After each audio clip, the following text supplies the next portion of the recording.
What if I told you the Resident Evil franchise, known for its survival horror mastery, once tried to go full PvP multiplayer, and it completely crashed and burned? This is the tragic tale of Resident Evil ReVerse, a game meant to celebrate 25 years of terror that ended in silence. Today, we're breaking down what happened, why it failed, and what might have actually saved it. If you're a fan of Resident Evil, horror games, or just love watching gaming experiments go sideways, this one's for you.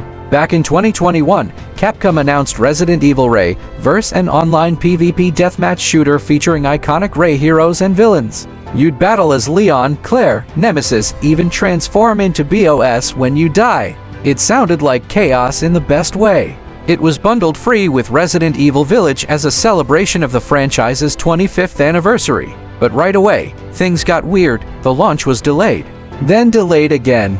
It didn't release alongside Village. In fact, it wouldn't drop until late 2022, and by then, most people had moved on. When ReVerse finally dropped, it peaked at around 2,000 concurrent players on Steam. Not bad, but not great. Within weeks, that number plummeted. On its final day, June 29, 2005, it hit just 86 players online. That's right, less than 100 people showed up to see it die. But why did it fall apart? Let's break it down. 1. It was late to its own party. Missing the Village launch window meant it lost its audience out the gate. It was supposed to ride the hype.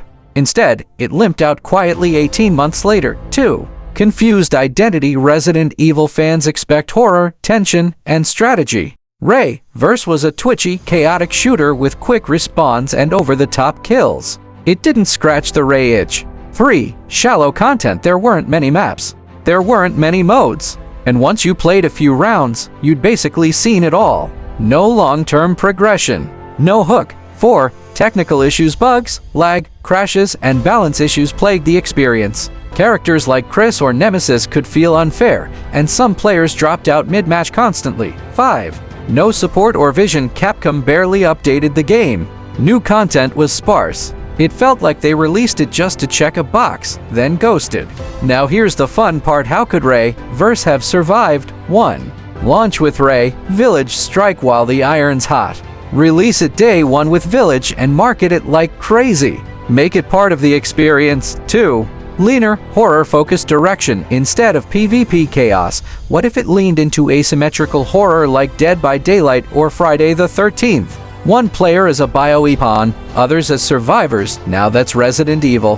3. Free-to-play model. A standalone, free-to-play model could have brought in more players and justified long-term monetization like skins, emotes, or cosmetic transformations. 4. Ongoing live service support. Frequent updates. Seasonal content. Collabs. You've got a whole universe of Rey to tap into. Mr. X events, crossover maps, even campaign tie-ins. Resident Evil ReVerse was an experiment, and it failed. Not because the concept was bad, but because it lacked vision, polish, and heart. Do you think a Resident Evil multiplayer game can ever work? What format would you want to see? Horror coup? Asymmetrical mayhem? Something else entirely? Drop your thoughts in the comments, and if you love gaming deep dives, horror game analysis, or Capcom chaos, make sure to hit that subscribe button. Until next time, stay spooky and keep your head on a swivel. You never know what's lurking around the corner.